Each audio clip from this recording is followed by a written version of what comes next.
வணக்கம். புதுவையில் சிறப்பு அனுமதி பெறாமல் இயங்கிய பள்ளி ஆட்டோக்கள் மற்றும் வேன்களை போக்குவரத்து துறை அதிகாரிகள் அதிரடியாக பறிமுதல் செய்தனர். பள்ளி வாகனங்களை கண்காணிக்க வேண்டும் என்ற நீதிமன்ற உத்தரவினை தொடர்ந்து புதுவையில் பள்ளி வாகனங்களை ஆய்வு செய்து சிறப்பு ஸ்டிக்கர் ஒட்டுவதற்கு போக்குவரத்து ஆணையர் சுந்தரேசன் உத்தரவிட்டார்.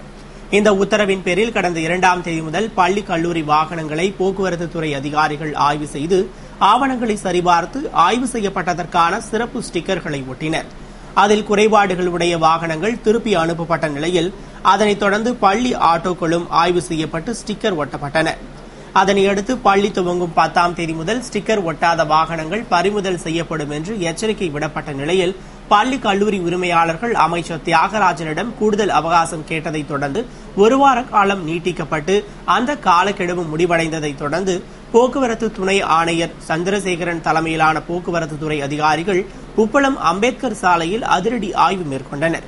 அந்த வழியாக போக்குவரத்து துறையின் அனுமதி ஸ்டிக்கர் பெறாமல் மாணவர்களை ஏற்றி வந்த ஆட்டோ மற்றும் வேன்களை அதிகாரிகள் மடக்கி பிடித்தனர்.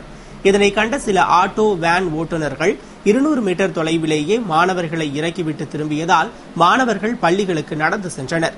அதனையடுத்து சோதனையில் ஈடுபட்டிருந்த அதிகாரிகள் பர்மிட், இன்சூரன்ஸ் உள்ளிட்ட ஆவணங்களை சரிபார்த்து குறைபாடுகள் உடைய 14 ஆட்டோக்கள், பர்மிட் இல்லாமல் இயங்கிய 7 வேன்களை கைப்பற்றி 2000 ரூபாய் முதல் 3000 ரூபாய் வரை அபராதம் விதித்துள்ளனர். இதனால் ஆட்டோ வேன் ஓட்டுநர்கள் கலக்கம் அடைந்துள்ள நிலையில் இதேபோன்று பள்ளி கல்லூரி பேருந்துகள், மாணவர் சிறப்பு பேருந்துகளிலும் சோதனை நடத்தப்படும் என்றும் போக்குவரத்து துறை அதிகாரிகள் தெரிவித்துள்ளனர். புதுவை வில்லியனூர் வட்டார வளர்ச்சி அலுவலகத்தை 100 நாள் வேலைவாய்ப்பு திட்டத்தில் பயன்பெறும் பெண்கள் முற்றுகையிட்டதால் பெரும் பரபரப்பு ஏற்பட்டது. புதுவை வில்லியனூரை சுற்றியுள்ள அரியூர், மங்களம், வடமங்கலம், உருவையாறு, திருக்காஞ்சி ஆகிய கிராமங்களில் 100 நாள் வேலைவாய்ப்பு திட்டத்தின் கீழ் பணிபுரியும் பெண்களுக்கு நாள் ஒன்றுக்கு 148 ரூபாய் வழங்க அரசு ஆணையிட்டும் பெரும்பாலான தொழிலாளர்களுக்கு 60 முதல் 80 ரூபாய்க்கு மேல் கொடுப்பதில்லை என கூறி 200க்கும் மேற்பட்ட பெண்கள் பயனாளிகள் சங்க பொதுச் செயலாளர் மணிவாளன் தலைமையில் வில்லியனூர் வட்டார வளர்ச்சி அலுவலகத்தை முற்றுகையிட்டு போராட்டம் நடத்தினர். தொடர்ந்து வட்டார வளர்ச்சி அதிகாரி ராஜரத்தினத்தை சந்திக்க சென்றனர்.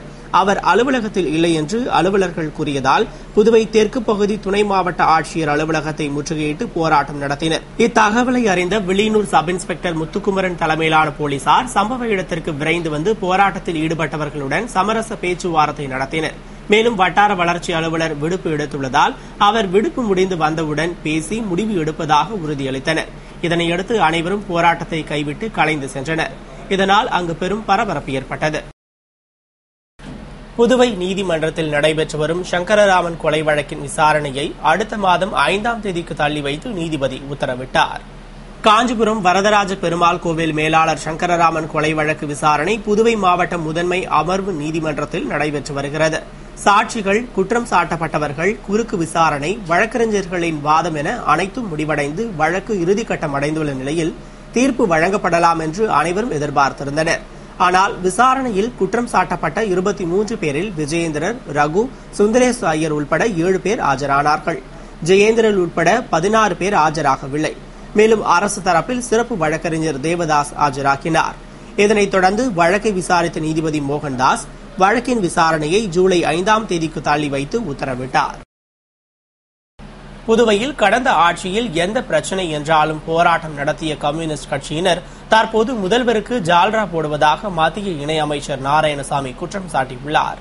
இதுகுறித்து மத்திய இணையமைச்சர் நாராயணசாமி கூறுகையில், புதுவை அரசின் மக்கள் விரோத செயல் பட்டியல் நீண்டு கொண்டே செல்வதாகவும் மத்திய அரசு நிதி வழங்கினாலும் 43% மட்டுமே செலவிடப்படுகிறது. மேலும் கடந்த ஆண்டு மத்திய அரசிடமிருந்து 3000 கோடி ரூபாய் நிதி பெற்ற மாநில அரசு இந்த ஆண்டு 2000 கோடி ரூபாய் மட்டுமே போதும் என்று கூறியுள்ள நிலையில் மத்திய அரசு நிதி வழங்கவில்லை, வழங்கும் நிதியையும் மத்திய அமைச்சர் தடுக்கிறார் என்று பிரச்சாரம் செய்கின்றனர்.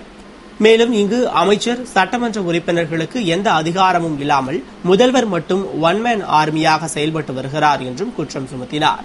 இது மட்டுமின்றி மத்திய அரசு நடத்தும் கூட்டங்களில் பங்கேற்காமல் மக்கள் மீது அக்கறை இல்லாமல் காவிரி நதிநீர் பிரச்சினையில் நடவடிக்கை எடுக்கவில்லை என்று கூறிய அவர், கடந்த காங்கிரஸ் ஆட்சியில் அரிசி சரியில்லை என்று கம்யூனிஸ்ட் கட்சியினர் வைத்திலிங்கம் வீட்டின் முன்பு அரிசியை கொட்டி ஆர்ப்பாட்டம் செய்ததாகவும் இப்போது முதல்வருக்கு ஜால்ரா அடித்துக் கொண்டு இருக்கின்றனர் என்று கூறிய அவர், தொடர்ந்து புதுவை கல்வி, சுகாதாரம், சுற்றுலா என்று அனைத்து துறைகளிலும் பின்னோக்கி செல்வதால் மக்கள் விரோத அரசை அகற்றும் வரையில் போராட்டம் தொடர வேண்டும் என்று வலியுறுத்தினார்.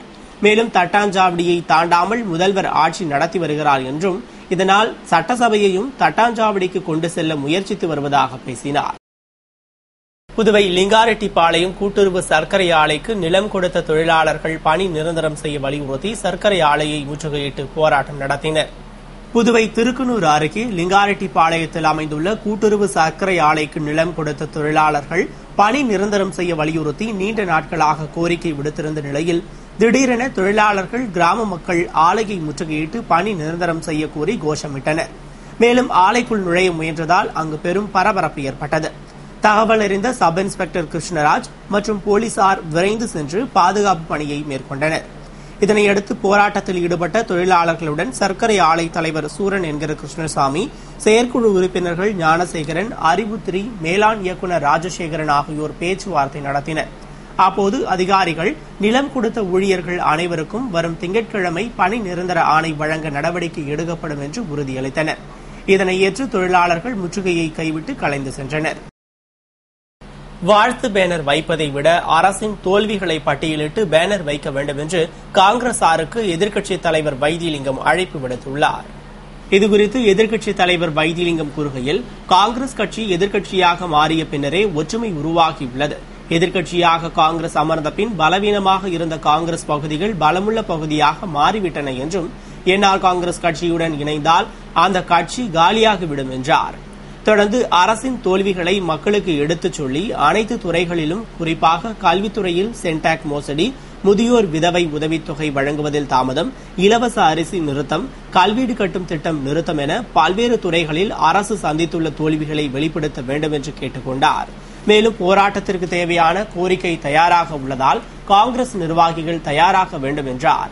ஆட்சி அமைத்து ஓராண்டு முடிந்த பின் சாதனை பட்டியலை வெளியிட்ட என்ஆர் காங்கிரஸ் அரசு 2 ஆண்டுகள் முடிந்த பின் ஒரு சாதனையை கூட வெளியிடவில்லை என்றும், ஏதாவது சாதனையை செய்திருந்தால் தானே வெளியிட முடியும் என்றும் கூறினார். எனவே காங்கிரஸ் கட்சியினர் வாழ்த்து பேனர் வைப்பதை நிறுத்திக் கொண்டு ஆளும் அரசின் தோல்விகளை பட்டியலிட்டு பேனர், போஸ்டர், விளம்பரங்கள் என ஒவ்வொரு தொகுதியிலும் அமைச்சர் மற்றும் சட்டமன்ற உறுப்பினர்கள் வீட்டின் முன்பும் வைக்க வேண்டும் என்று பேசினார். தாகூர் பண்பாட்டு விருதுக்கு தகுதி உடையவர்களை தேர்வு செய்து பரிந்துரைக்கும் குழுவிற்கு உறுப்பினர்களாக தேர்ந்தெடுக்கப்பட்டவர்கள் அமைச்சர் தியாகராஜனை சந்தித்து வாழ்த்து பெற்றனர். புதுடெல்லி பண்பாட்டு அமைச்சகம் சார்பில் தாகூர் பண்பாட்டு விருதுக்கு தகுதியானவர்களை பரிந்துரைக்கும் குழு ஒன்றை புதுவை அரசு கலை பண்பாட்டுத்துறை துணைநிலை ஆளுநர் இக்பால் சிங் ஒப்புதலோடு அமைத்துள்ளது. அதன்படி தேர்வுக்குழு உறுப்பினர்களாக தேசிய விருதாளர் முனைவர் வேற்றுவேல், கவிஞர் புதுவை யுகபாரதி, தேசிய விருதாளர் ஆதவன் ஆகியோர் நியமிக்கப்பட்டுள்ளனர். இக்குழுவின் பதவிக்காலம் 3 ஆண்டுகளாகும். தேர்ந்தெடுக்கப்பட்ட உறுப்பினர்கள் அமைச்சர் தியாகராஜனை சந்தித்து சால்வை அணிவித்து கௌரவித்து வாழ்த்து பெற்றனர். முன்னதாக முதல்வர் ரங்கசாமியை சந்தித்து வாழ்த்து பெற்றனர். புதுவை முத்தியால்பேட்டை புனித அந்தோணியார் கோவிலின் ஆண்டு பெருவிழாவை முன்னிட்டு ஆடம்பர தேர்பவனி திரளான பக்தர்கள் முன்னிலையில் நடைபெற்றது. புதுவை முத்தியால்பேட்டையில் அமைந்துள்ள புனித அந்தோணியார் கோவில் ஆண்டு பெருவிழா கடந்த 7ஆம் தேதி கொடியேற்றத்துடன் துவங்கியது. தொடர்ந்து நவநாட்களில் காலை மாலை 2 வேளைகளிலும் திருப்பலிகளும் தேர்பவனி மற்றும் தேவ நற்கருணை ஆசீர் வழங்கும் நிகழ்ச்சிகளும் நடைபெற்று வந்த நிலையில் பெருவிழா நாளை முன்னிட்டு காலை தமிழ்நாடு விவிலிய மறைக்கல்வி இயக்குநர் அருள் திரு அல்போன்ஸ் தலைமையில் திருவிழா திருப்பலி நடத்தப்பட்டது. அதனைத் தொடர்ந்து மாலை ஆடம்பர தேர்பவனி நடத்தப்பட்டு தேவ நற்கருணை ஆசீர் வழங்கப்பட்டது. திரளான கிறிஸ்துவ மக்கள் புனித அந்தோணியாரின் பக்தர்கள் ஆடம்பர தேர்பவனி நிகழ்ச்சியில் கலந்து கொண்டு புனித அந்தோணியாரின் பரிந்துரையால் இறையாசீர் பெற்றுச் சென்றனர். விழாவிற்கான ஏற்பாடுகளை பங்கு தந்தை தலைமையில் பங்கு பேரவை மற்றும் பங்கு மக்கள் செய்திருந்தனர். கோரிக்கையை வலியுறுத்தி புதுவை லாரி உரிமையாளர்கள் மற்றும் முகவர்கள் சங்கத்தினர் மேட்டுப்பாளையம் கனரக ஊர்தி முனையத்தில் ஒருநாள் அடையாள உண்ணாவிரத போராட்டத்தில் ஈடுபட்டனர்.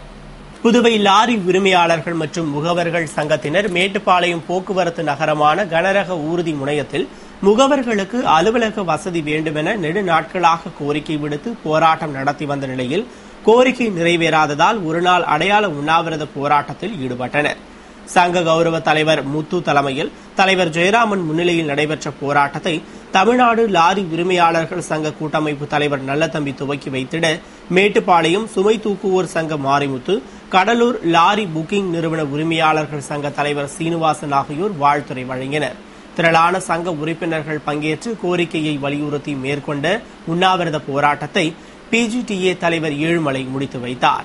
நிறைவில் சங்க செயலாளர் அன்புச்செழியன் நன்றி கூறினார். இத்துடன் செய்திகள் நிறைவடைந்தன. வணக்கம்.